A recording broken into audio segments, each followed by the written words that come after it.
warahmatullahi wabarakatuh. Alhamdulillahirabbil alamin. Wa bihi nasta'inu ala umuri dunya waddin. Wassalatu wassalamu ala asyrafil anbiya'i wal mursalin wa ala alihi wa ashabihi wat tabi'in bi ihsanin ila yaumiddin. Asyhadu an la ilaha illallah wahdahu la syarika lah wa asyhadu anna Muhammadan 'abduhu wa rasuluhu alladzi la nabiyya wa la rasula ba'da, amma ba'd. Hadirin Bapak, Ibu-ibu, jemaah yang dimuliakan Allah Subhanahu wa taala. Alhamdulillah, Allah masih memberikan kesempatan kepada kita untuk memasuki detik-detik terakhir di bulan Ramadan. Semoga Allah Subhanahu wa taala mengaruniakan kepada kita rahmat-Nya, keberkahan-Nya, dan juga semoga Allah memberikan kemuliaan kepada kita untuk mendapatkan sebaik-baik malam, yaitu adalah Lailatul Qadar. Ayyuhal hadirun hafizakumullah, di pagi hari ini insyaallah saya akan menyampaikan berkaitan dengan Qiyamul Lail.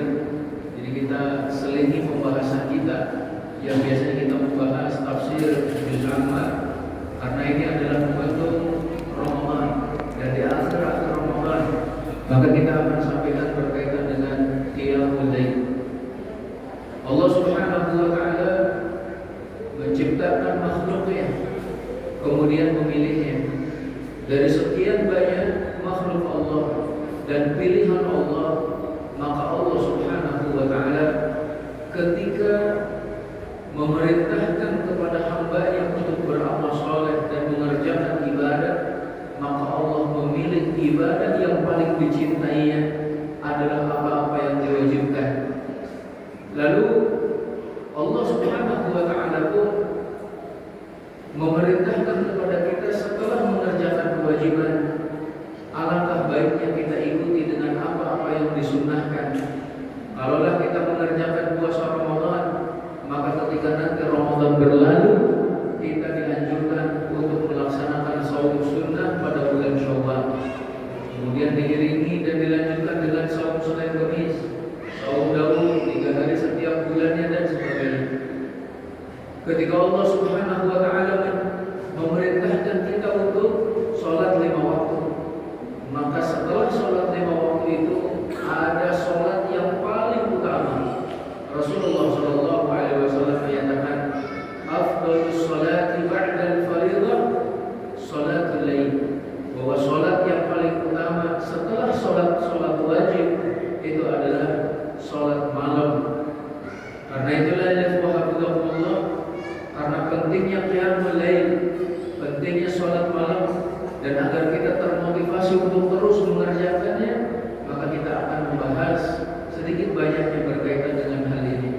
Allah Subhanahu wa taala menyatakan, tatajafa junubuhum 'anil madaji'i yad'una rabbahum khawfan wa tama'an, bahwa lambung mereka itu jauh dari tempat tidur. Mereka berdoa kepada Allah dengan penuh rasa takut dan penuh rasa harap. Ini adalah di antara karakter orang-orang yang beriman, orang-orang yang akan diselamatkan dari azab Allah di akhirat kelak, dan mereka adalah golongan orang-orang yang mendapatkan keselamatan. Ketahuilah Bapak sekalian yang dimuliakan oleh Allah Subhanahu wa taala, berkaitan dengan Qiyamul Lail ini, Allah Subhanahu wa taala ataupun juga Rasulullah sallallahu alaihi wasallam memerintahkannya kepada kita. Rasulullah sallallahu alaihi wasallam setiap saatnya, setiap malam, beliau sering berkeliling ke rumah anak-anaknya, ke rumah Fatimah Bapak sekalian, di mana di dalamnya ada Ali bin Abi Thalib. Beliau mengetuk pintunya, lalu kemudian menyatakan, ala tusallun, apakah kalian tidak sholat? Ya, atau tidakkah kalian sholat? Ini adalah sholat malam. Rasulullah SAW memperhatikan Qiyamul Lail, bahkan memerintahkan keluarganya untuk Qiyamul Lail. Di dalam hadis lain, Rasulullah SAW bersabda, "Sallu minal laili, sallu arba'an, sallu walau raka'ataini." Sholatlah dari sebagian malam. Sholatlah walaupun hanya 4 rakaat. Shallu walau raka'ataini. Sholatlah walaupun hanya 2 rakaat. Ma min ahli baitin tu'rafu lahum sholatun bil lail illa nada munadin ya ahlul bait qumu li sholatikum. Jadi tidak ada ahlul bait yang diketahui bisa mendirikan qiyamul lail kecuali pasti akan dipanggil, wahai ahlul bait, berdirilah kalian untuk sholat. Dalam hadis lain juga Rasulullah sallallahu alaihi wasallam menyatakan, "Mazal Jibril yusini bi qiyamil lail." Malaikat Jibril itu senantiasa memberikan wasiat kepadaku untuk qiyamul lail. Kata Rasul, beliau melanjutkan, hatta banantu anna khiyara ummati lam yanamu. Sampai aku mengira bahwa sebaik-baik umat adalah mereka yang tidak tidur malam. Maksudnya adalah hanya sedikit tidurnya di waktu malam, Bapak sekalian. Hadis-hadis yang lain pun masih cukup banyak, Bapak sekalian. Bahkan di antaranya juga Rasulullah SAW menyatakan, la budda min sholatil lail. Kita ini harus sholat malam, walau halbana qatin. Walaupun sholat malamnya itu adalah selama ataupun dalam rentang waktu seperti seseorang sedang memerah susu unta, walau halbasyatin, walaupun dia mengerjakan qiyamul lail itu lamanya hanya seperti orang yang sedang memerah susu kambing, Bapak sekalian. Allah. Mungkin di antara jamaah ada yang memiliki susu perah gitu ya, sapi perah, kemudian juga kambingnya gitu. Bapak sekalian, kira-kira berapa lama ya? Jadi kita memerah sapinya, apakah memerlukan waktu 1 jam? Ataukah memerlukan waktu setengah jam? Coba ya. Tidak, ya Allah. Kalau hanya 1 ekor, tidak terlalu lama kita memerahnya. Nah, walaupun kita qiyamul lail hanya beberapa menit, laksanakanlah, kata Rasulullah sallallahu alaihi wasallam. Kemudian juga Bilal, beliau menuturkan bahwa Rasulullah sallallahu alaihi wasallam bersabda, "Alaikum biqiyamil lail." Hendaklah kalian melaksanakan qiyamul lail, fa innahu da'bus shalihin qablakum. Karena sesungguhnya qiyamul lail itu kebiasaan orang-orang soleh sebelum kalian. Jadi dengan kata lain, kalau kita mengaku sebagai orang soleh, namun belum terbiasa mengerjakan qiyamul lail, maka kesolehan kita belum sempurna, belum mirip dengan kesolehan orang-orang sebelum kita. Karena orang sebelum kita, ya kalau mereka soleh, mereka pasti qiyamul lail, Bapak sekalian. Wa inna qiyamal laili qurbatun ila Allah. Dan sesungguhnya qiyamul lail itu adalah bentuk kedekatan kita kepada Allah dan yang akan mendekatkan kita kepada Allah. Wa manhatun 'anil itsmi, menghapuskan dosa-dosa, wa takfirun lis-sayyi'at, menggugurkan berbagai macam kesalahan, wa maqradatun lid-da'i 'anil jasad, dan bahkan qiyamul lail itu menghilangkan penyakit dari jasad. Maka kata Sya'ari Asy-Syanqiti, beliau menyatakan, orang yang sering dan selalu qiyamul lail biasanya tubuhnya sehat, biasanya mereka memiliki kekuatan yang tidak dimiliki oleh orang-orang yang tidak qiyamul lail. Insyaallah Allah. Ya, jadi qiyamul lail ternyata salah satu hikmahnya adalah agar kita sehat, Bapak sekalian, tubuhnya kuat, ya. Dan kemudian tadi dosa-dosa kita diampuni, kesalahan-kesalahan kita digugurkan, Bapak sekalian, dan itu sebagai sarana kita untuk terus mendekatkan diri kepada Allah Subhanahu wa taala. Abdullah bin Salam, seorang sahabat ya dari Ahlul Kitab, beliau menyatakan ketika Rasulullah sallallahu alaihi wasallam hijrah ke Madinah, maka yang pertama aku dengar, kata beliau, ya, jadi beliau melihat wajah Rasulullah SAW itu bukanlah wajah seorang pendusta, katanya dia, dan Rasul menyatakan, Ya ayuhan nas, wahai sekalian manusia, afshus salam, sebarkan salam. Salam ucapan yang penuh dengan keselamatan. Salam adalah ucapan yang penuh dengan doa. Salam adalah ucapan yang penuh dengan kedamaian. Sebarkan salam, kata Rasul.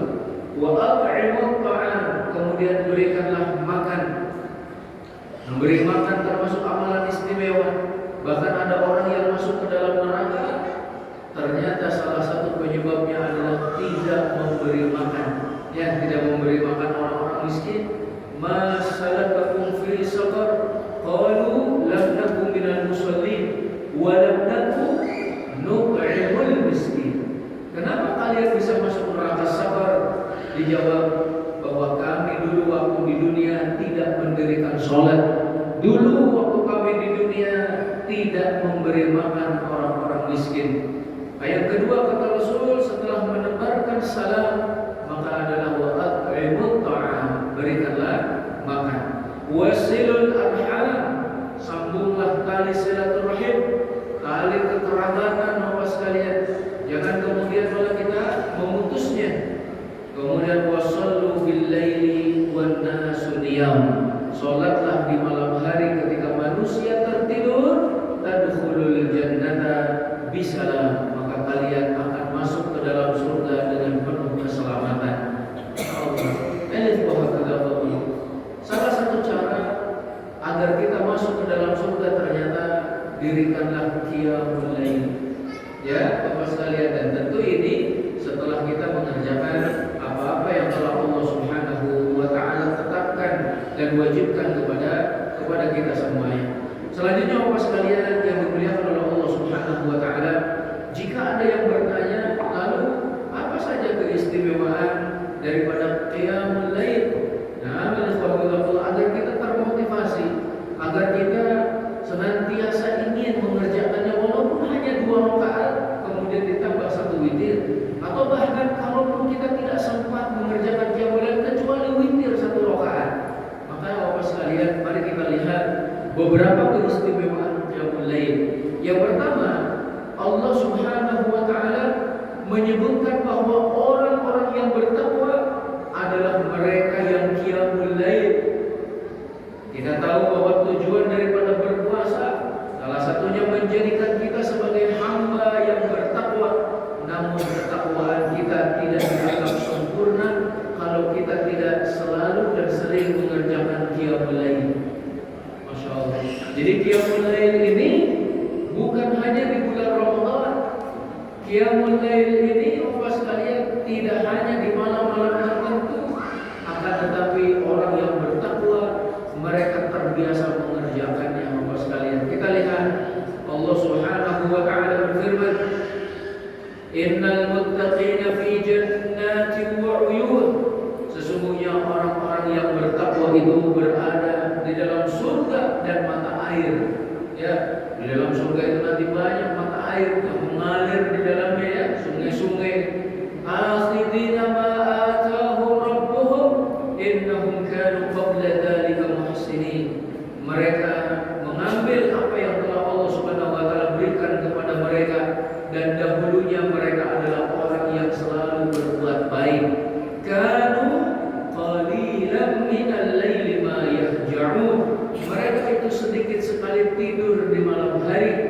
Wa bil asharihim yastaghfirun. Dan di waktu sahur mereka memohon ampun kepada Allah Subhanahu wa taala.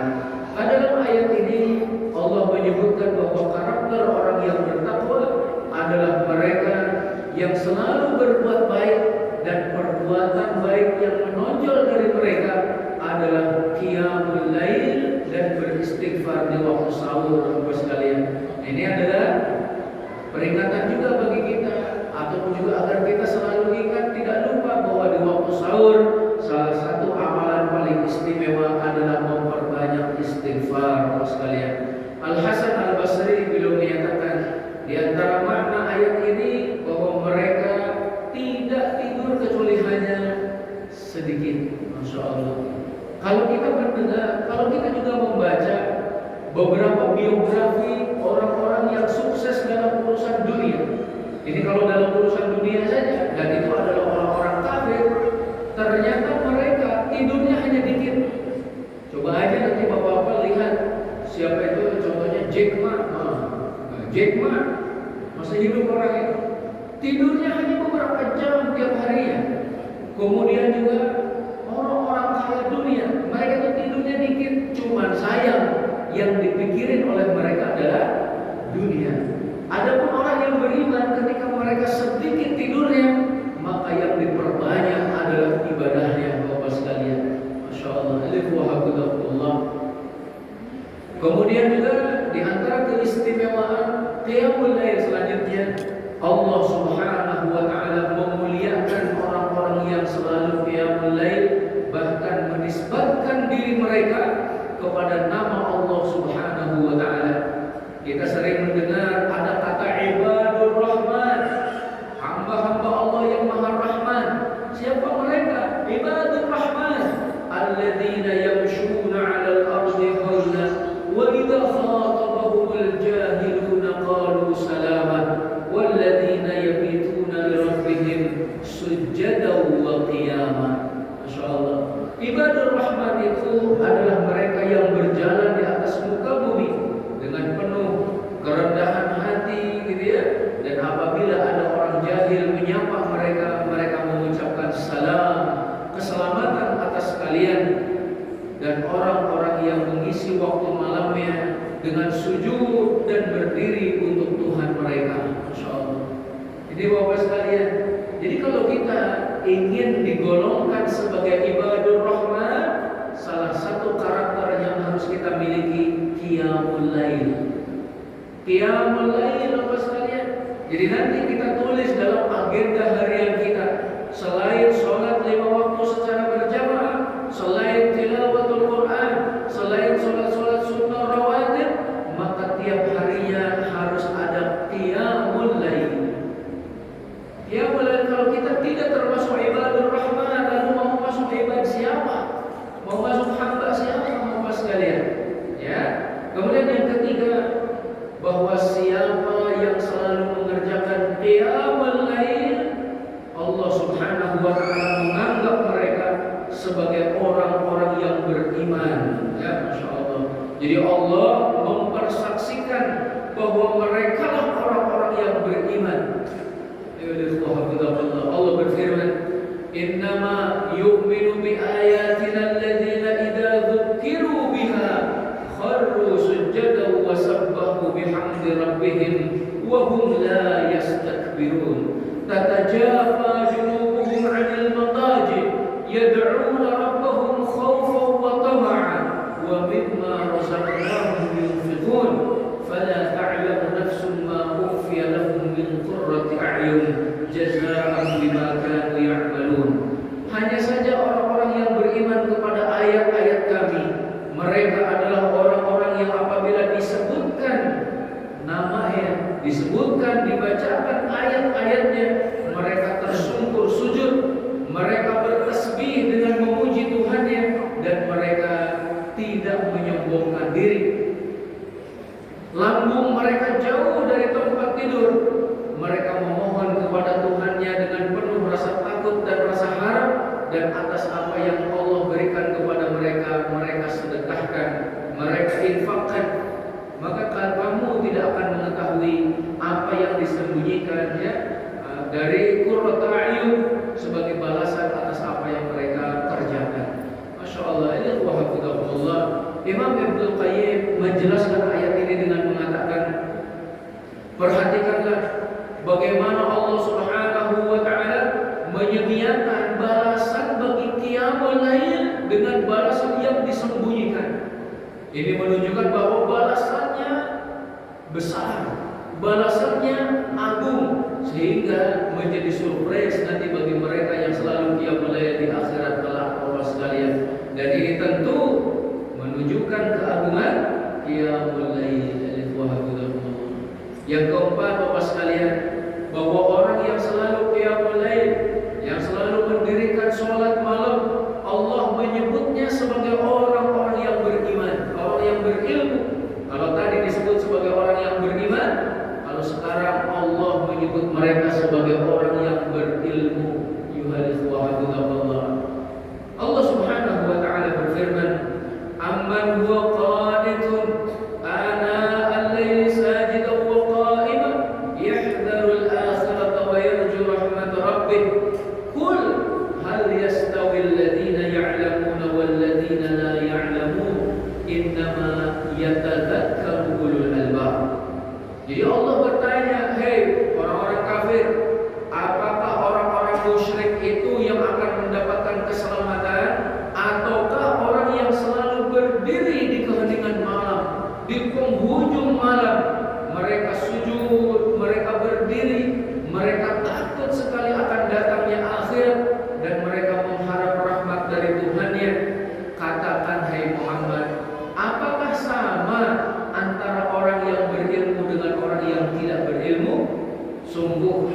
akan mengambil pelajaran. Dengan kata lain di sini, karakteristik orang yang berilmu adalah mereka yang menjaga qiyamul lail, yang menjaga tahajud, Bapak sekalian. Maka Imam Ahmad ketika disampaikan kepadanya ada penuntut ilmu yang tidak sholat malam, beliau mengatakan, saya kok heran, kenapa ada seorang penuntut ilmu yang tidak qiyamul lail. Masya Allah. Maka pantas ketika Imam Syafi'i berkunjung kepada Imam Ahmad, yang mana anaknya Imam Ahmad terbiasa qiyamul lail. Pada waktu itu ya, qadarullah disediakan air wudu untuk Imam Syafi'i barangkali mau bangun malam. Ternyata airnya tidak disentuh. Ya Bapak sekalian. Kemudian ketika mau sholat subuh tidak wudu, Bapak sekalian. Kemudian ketika disuguhkan makanan, makannya banyak. Sehingga anaknya Imam Ahmad bertanya-tanya, wahai abi, wahai ayahku, benar ini ulama? Benar. Beliau adalah Imam Syafi'i, guru kita, guru ayah gitu. Beliau adalah seorang imam. Kata anaknya, wahai ayah, saya melihat 3 keganjalan. Kata Imam Ahmad, tanyakan saja langsung kepada beliau. Maka anaknya kemudian bertanya kepada Imam Syafi'i, wahai imam, mohon maaf saya mau bertanya, boleh tidak? Boleh, silakan. Wahai imam, kami mengetahui bahwa engkau adalah seorang imam besar, tapi kenapa engkau tidak qiyamul lail? Gitu ya, ini pertanyaannya. Jadi keluarga Imam Ahmad terbiasa qiyamul lail. Terus apa lagi wahai anakku? Pertanyaan yang kedua, wahai imam, kenapa ketika mau sholat subuh engkau tidak berwudu? Dan yang ketiga, kenapa ketika engkau makan, makannya kok banyak? Maka Imam Syafi'i menjawab, nah, saya tidak qiyamul lail karena semalaman penuh saya belajar. Semalaman penuh saya mentadaburi, saya menelaah satu hadis dari Rasulullah sallallahu alaihi wasallam yang darinya Imam Syafi'i mengeluarkan 1000 faidah. Masya Allah. Ratusan faidah dari hadis tersebut. Maka kata Imam Syafi'i, menurutku belajar lebih utama daripada qiyamul lail. Masya Allah. Jadi bagi beliau gitu ya, Masya Allah. Karena emang benar-benar belajarnya. Jangan sampai beralasan kita karena belajar sebentar meninggalkan qiyamul lail, ataupun bahkan sudahlah tidak belajar, tidak qiyamul lail pula. Nah Imam Syafi'i, jadi beliau belajar dan menuntut ilmu, dan itu adalah sebuah kewajiban, sedangkan qiyamul lail kata beliau adalah sunnah. Terus yang kedua, kenapa engkau sholat subuh enggak wudu? Kata beliau, semalaman penuh saya tidak tidur dan saya belum batal dari wudu sholat isya. Ngapain wudu lagi? Masya Allah. Jadi para ulama terbiasa menjaga wudunya. Bahkan ada di antara para ulama yang menyatakan, saya sholat subuh dengan wudu sholat isya selama 20 tahun. Masya Allah. Selama 20 tahun. Ini menunjukkan bahwa mereka mengisi malamnya dengan qiyamul lail. Masya Allah. Kemudian yang ketiga, wahai imam, kenapa engkau ketika makannya banyak? Kata Imam Syafi'i, saya tahu bahwasannya makanan Imam Ahmad adalah makanan yang halal, dan saya mencari keberkahan darinya. Salah satu keberkahan makanan orang-orang yang bertakwa itu kan menjadi obat, Bapak sekalian. Maka Imam Syafi'i mencari keberkahan dari makanannya Imam Ahmad. Insyaallah. Ya, selanjutnya Bapak sekalian, di antara keistimewaan qiyamul lail itu Allah Subhanahu wa taala mengangkat derajat mereka. Kemudian juga bahkan Allah Subhanahu wa taala mengagungkan qiyamul lail.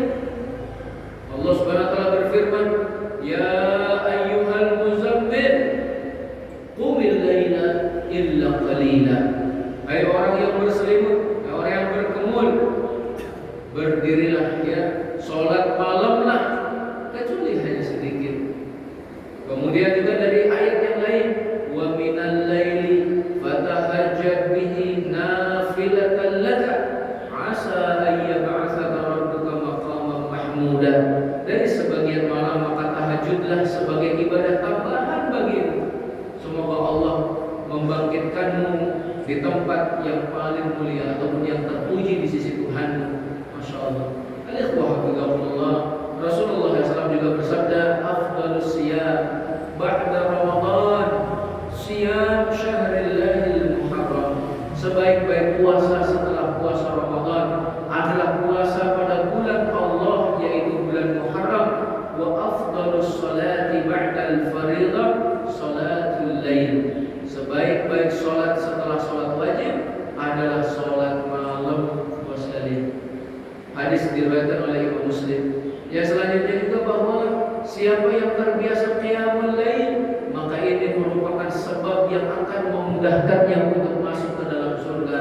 Tadi dalam hadis yang sudah kita bacakan, Rasul menyatakan sebarkan salam, beri makan, sambung silaturahim, sholat di keheningan malam ketika manusia tidur, maka kalian akan masuk ke dalam surga dengan penuh keselamatan.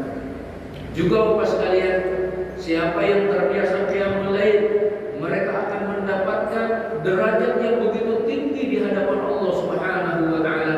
Rasul menyatakan, inna fil jannati ghurafan yura dhahiruha min batiniha wa batinuha min dhahiriha, a'addaha Allah taala liman at'ama at-ta'am wa alana al-kalam wa taba'a as-siyam wa afsha as-salam wa shalla bil laili wan nasu niyam. Sesungguhnya Allah Subhanahu wa taala, atau sesungguhnya di dalam surga ada beberapa kamar Bapak sekalian, yang mana bagian dalamnya terlihat dari luarnya dan bagian luarnya terlihat dari dalamnya. Allah sediakan bagi mereka yang suka memberi makan, yang lembut ketika berbicara, yang mengikuti puasa wajib dengan puasa sunnah, yang menebarkan salam dan sholat di keheningan malam ketika manusia sedang tidur. Jadi terus diingat-ingat kepada kita bahwa dengan qiyamul lail kita akan masuk ke dalam surga Bapak sekalian.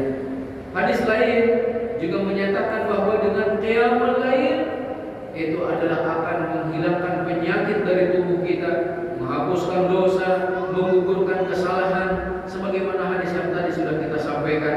Kemudian juga qiyamul lail adalah kemuliaan seorang muslim. Dengan kata lain, kalau tidak qiyamul lail, berarti kemuliaannya mulai terkikis, izzahnya mulai menipis Bapak sekalian. Karena Rasul menyatakan, ya Muhammad, ya. Jadi Rasul, malaikat Jibril mengatakan kepada Nabi Muhammad sallallahu alaihi wasallam, ya Muhammad, hai Muhammad, syaraful mu'min qiyamul lail. Kemuliaan seorang mukmin itu adalah dengan qiyamul lail, wa izzuhu istighna'uhu 'anil nas, dan izzahnya adalah ketika mereka merasa cukup dari manusia, tidak bergantung kepada manusia, tidak berharap kepada manusia. Hadis ini diriwayatkan oleh Imam Al-Hakim dalam Mustadraknya. Bahkan Bapak sekalian, kita tidak boleh hasad kecuali kepada salah seorang di antaranya adalah orang yang diberikan Al-Quran, lalu kemudian dia mengamalkannya di pagi ataupun di siang dan di malam hari. Jadi kalau di malam hari beliau membaca Al-Quran dalam qiyamul lail, kalau di siang hari mereka mengamalkannya. La hasada illa fitnataini, tidak boleh hasad kecuali kepada dua kelompok manusia. Yang pertama, rajulun atahu Allahul Quran fa huwa yaqumu bihi ana al-laili wa ana an-nahar. Jadi yang pertama adalah terhadap penghafal Al-Quran, terhadap mereka yang diberi anugerah oleh Allah Al-Quran. Mereka membacanya di keheningan malam gitu ya. Mereka qiyamul lail dengan membaca Al-Quran. Kemudian juga di penghujung siang. Wa rajulun atahu Allahu malan fa huwa yunfiquhu ana al-laili wa ana an-nahar. Yang kedua adalah terhadap orang yang diberikan harta oleh Allah, lalu kemudian dia infakkan baik di malam ataupun juga di siang hari. Para ulama menyatakan Bapak sekalian, di waktu sahur selain kita qiyamul lail, tapi lebih justru dikhususkan juga adalah memperbanyak istighfar Bapak sekalian. Karena di waktu sahur tersebut adalah waktu ketika Allah Subhanahu wa taala turun. Innallaha ta'ala yanzilu ila samai dunya hina yabqa thulutsal akhir. Jadi Allah Subhanahu wa taala turun ke langit dunia ketika tersisa sepertiga malam terakhir. Lalu Allah berfirman, apakah ada orang yang meminta, akan aku beri. Apakah ada orang yang beristighfar, akan aku ampuni. Apakah ada orang yang berdoa, pasti aku ijabahi, insyaallah. Pasti aku perkenankan doanya. Ini sambil kita sahur Bapak sekalian, perbanyak istighfar. Karena Allah berjanji siapa yang beristighfar pada waktu itu Allah akan ampuni. Siapa yang meminta Allah akan beri. Siapa yang berdoa pasti akan diperkenankan doanya. Minta apapun Bapak sekalian, karena milik Allah apa-apa yang ada di langit, apa-apa yang ada di bumi. Selanjutnya juga Bapak sekalian yang dimuliakan oleh Allah Subhanahu wa taala, berkaitan juga dengan qiyamul lail ini Allah, kita akan melihat beberapa hadis yang lain ya, berkaitan dengan keutamaan ataupun juga dengan keutamaan daripada qiyamul lail, di mana Allah Subhanahu wa taala juga menyatakan yatluna ayatillahi ana al-lail. Ini adalah di antara karakteristik orang-orang yang beriman kepada Allah, membaca ayat-ayatnya di keheningan malam Bapak sekalian. Kemudian Abdullah bin Umar, beliau pernah bermimpi masuk neraka Bapak sekalian. Jadi mimpi dipegang tangannya oleh malaikat, dibawa masuk ke dalam neraka. Di dalam neraka itu ada lembah. Di dalam neraka itu Abdullah bin Umar melihat ada beberapa orang yang dikenalnya. Karena takutnya Abdullah bin Umar ini, maka beliau menyatakan a'udzu billahi minan nar. Aku berlindung kepada Allah dari api neraka. Ya, lalu kemudian ringkasnya ketika datang pagi hari, beliau menceritakan mimpinya kepada Hafsah. Hafsah ini saudarinya Abdullah bin Umar. Hafsah ini yang menjadi istri Rasulullah Sallallahu Alaihi Wasallam. Lalu Hafsah menceritakannya kepada Nabi Muhammad Sallallahu Alaihi Wasallam. Lantas Rasul pun bersabda, "Ni'mar rajulu Abdullah bin Umar." Ya, sebaik-baik laki-laki adalah Abdullah law kana yusalli minal lail, kalau dia sholat malam.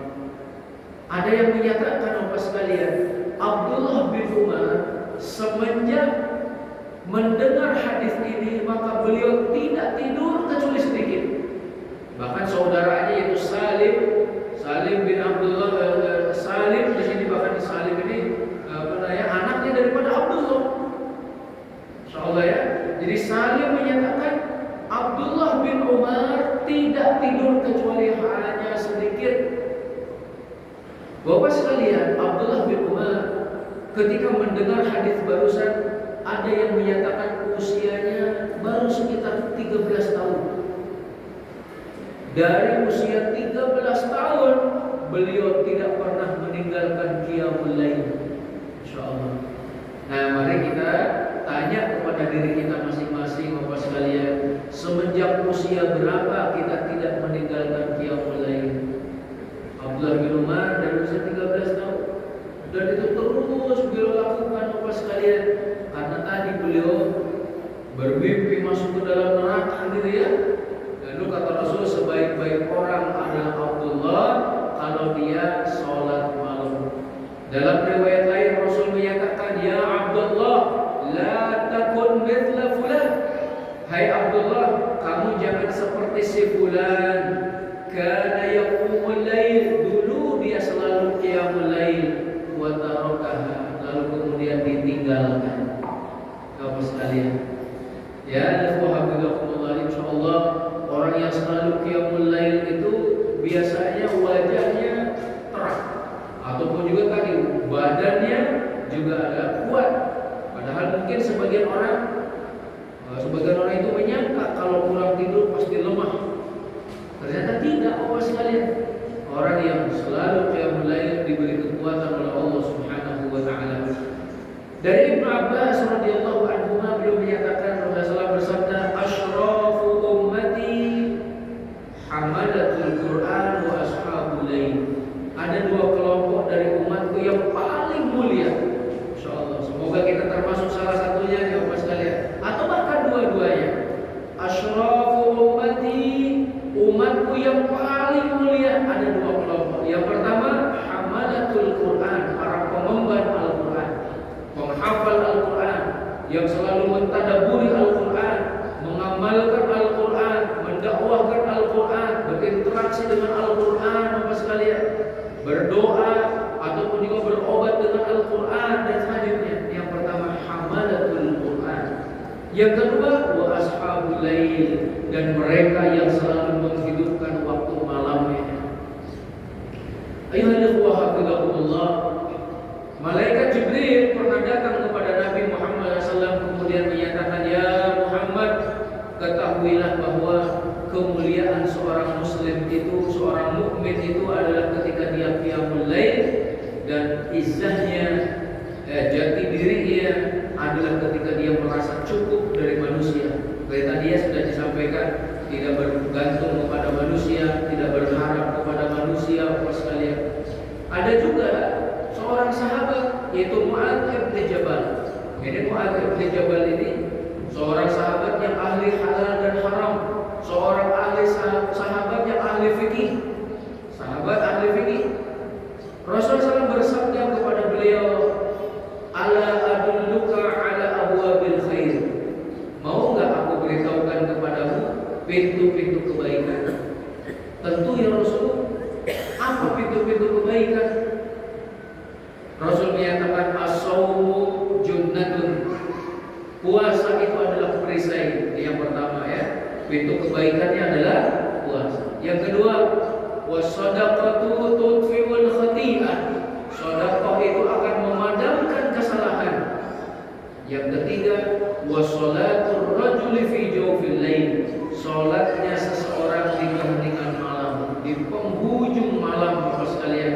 Lalu Rasul membacakan firman Allah, "Tatajafa junubuhum 'anil madaji'." Jadi lambung mereka itu jauh dari tempat tidur, sampai kemudian dibacakan sampai ayat yang ke-19-nya dari surat As-Sajdah, Bapak sekalian. Ya Allah, dari hadis ini berarti ada 3 pintu kebaikan. Yang pertama puasa, yang kedua sedekah, dan yang ketiga qiyamul lail. Masya Allah, ini juga banyak dikerjakan oleh hamba-hamba yang beriman di bulan Ramadan. Jadi ketika bulan Ramadan, selain berpuasa, maka manusia pun banyak sekali bersedekah. Terlebih lagi di malam-malam terakhir, di malam-malam ganjil, Bapak sekalian, yang kita sangat berharap malam-malam tersebut adalah Lailatul Qadar. Kalau kita bersedekah pada malam tersebut, maka lebih baik daripada 1000 bulan. Kalau kita qiyamul lail, maka lebih baik daripada 1000 bulan. Kalau kita mengerjakan berbagai amalan soleh lainnya, tilawatul Quran, maka itu pun lebih baik daripada 1000 bulan, Bapak sekalian. Dianjurkan untuk i'tikaf, dan i'tikaf itu bukan hanya pindah tidur, Bapak sekalian. Kalau mau tidur di masjid hanya sekedar tidur, di rumah barangkali lebih nyaman, Bapak sekalian ya. Maka kita i'tikaf adalah bukan untuk pindah tidur, tapi untuk meningkatkan ibadah dan amal soleh pada malam-malam terakhir di bulan Ramadan. Selanjutnya Bapak sekalian yang dimuliakan oleh Allah Subhanahu wa taala, di antara keistimewaan daripada qiyamul lail ada hadis yang menyatakan gini, "Kullu 'ainin baqiyatun yaumal qiyamah illa arba'a a'yunin." Semua mata akan menangis pada hari kiamat kecuali 4 mata, Bapak sekalian. Saya ulangi, semua mata pada hari kiamat akan menangis karena takut, karena sedih, karena khawatir, ya, karena mereka memikirkan keselamatan dirinya. Semuanya akan menangis kecuali 4 mata. Siapa itu mata? Siapa itu ya Rasul? Maka Rasul melanjutkan,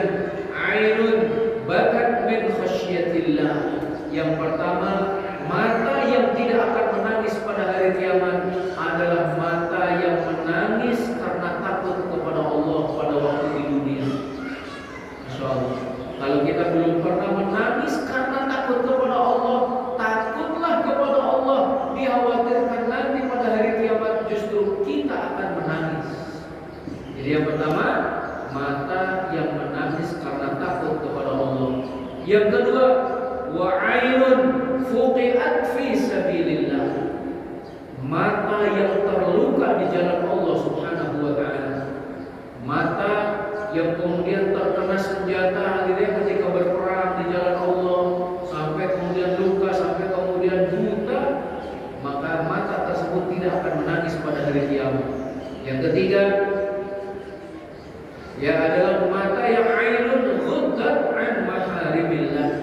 Mata yang dipejamkan dari apa-apa yang diharamkan oleh Allah. Mata yang tidak melihat apa-apa yang diharamkan oleh Allah. Dan yang terakhir, yang keempat, wa ainun batat sahiratan sajidatan. Mata yang mana digunakan untuk begadang dalam rangka sujud kepada Allah Subhanahu wa taala. Jadi ini juga pelajaran bagi kita, kalau sholat maka jangan menutup mata, Bapak sekalian. Ya, makruh. Bagian para ulama menyatakan sholat sambil memejamkan mata hukumnya makruh, baik ketika ruku, ketika sujud, Bapak sekalian. Kenapa? Karena biasanya kalau memejamkan mata, apa-apa yang tidak terlihat jadi terlihat, Bapak sekalian. Apa-apa yang tidak teringat jadi teringat. Jadi malah banyak pikiran gitu ya kalau memejamkan mata itu lewat. Kecuali kata sebagian para ulama, kalau kita sholat ternyata di depan kita banyak yang lalu lalang, banyak sekali yang seakan-akan mengganggu, ya barangkali dia sholatnya di pinggir jalan, dia maka boleh untuk memejamkan mata. Ya, tapi sekali lagi secara umum hindari memejamkan mata ketika sholat.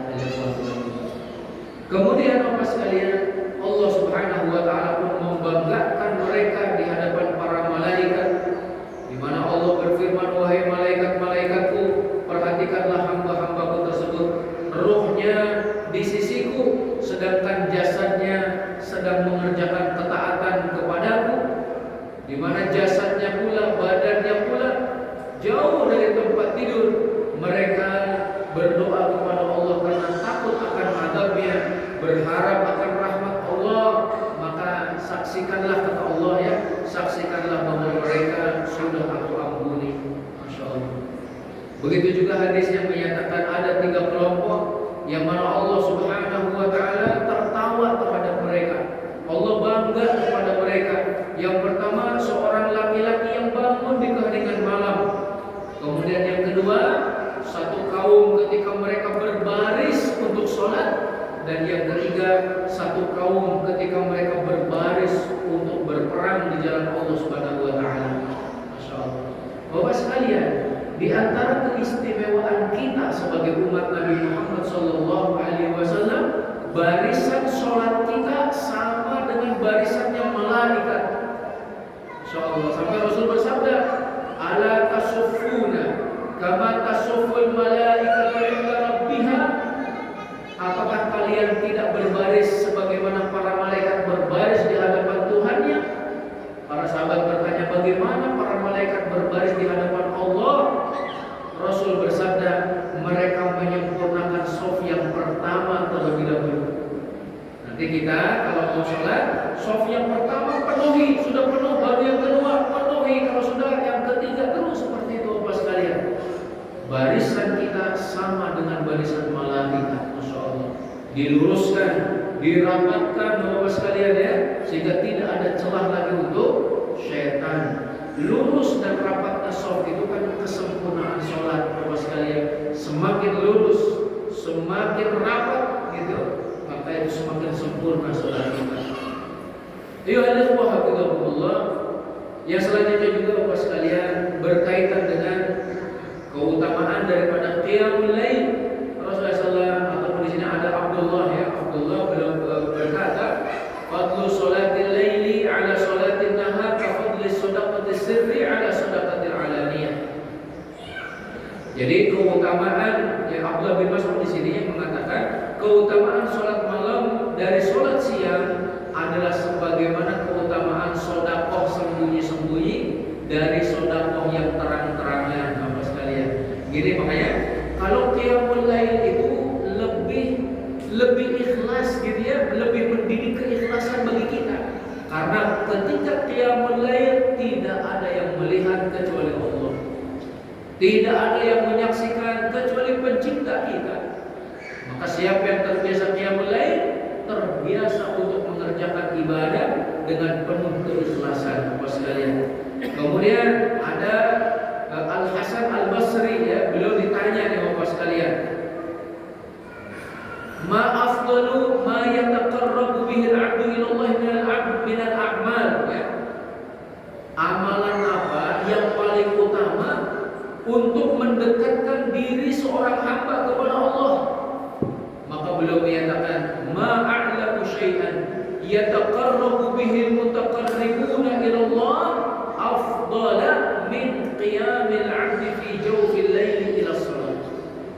Jadi aku tidak mengetahui satu ibadah yang dikerjakan oleh orang yang sedang mendekatkan diri kepada Allah yang lebih utama daripada qiyamul lail. Ya, daripada qiyamul lail. Tentu setelah sholat wajibnya Bapak sekalian. Jadi ingat, yang paling dicintai oleh Allah adalah apa-apa yang telah diwajibkan. Lalu setelah itu silahkan kita tambah dengan amalan-amalan sunnah Bapak sekalian. Kalau kita terus mengerjakan hal tersebut, Allah akan mencintai kita ya. Allah mencintai kita.